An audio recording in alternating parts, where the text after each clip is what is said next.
Bir alkış Ahmet Kaya için efendim.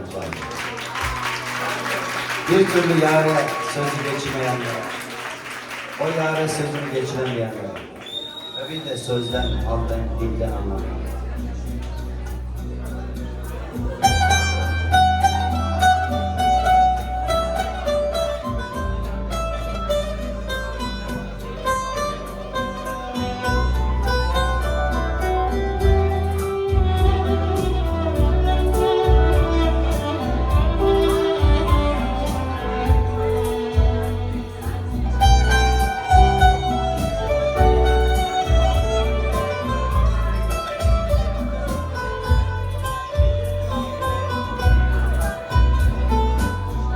Geçmedi yâre sözümü,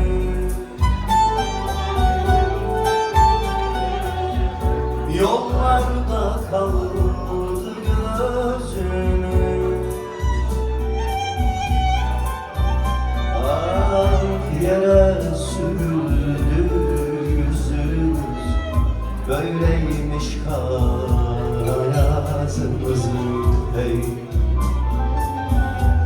Yere sürüldü yüzümüz, böyleymiş kara yazımız hey.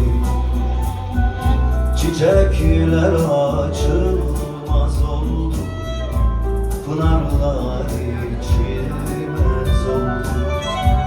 Yar bize gülmez oldu, böyleymiş kara yazımız hey.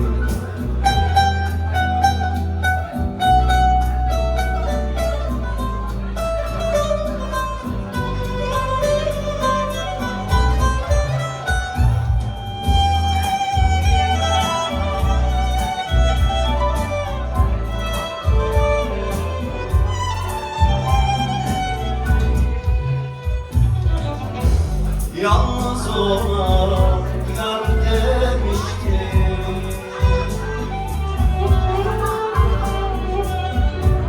onda bir şey var demişti.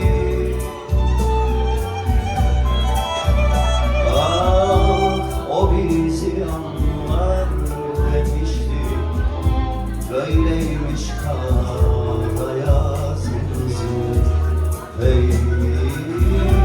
O bizi anlar demişti, böyleymiş kara yazımız hey. Ey gönül, gene bu gece kederim geceden güce. Gel susalım beraberce, böyleymiş kara yazımız hey. Gel susalım beraberce, böyleymiş kara yazımız hey.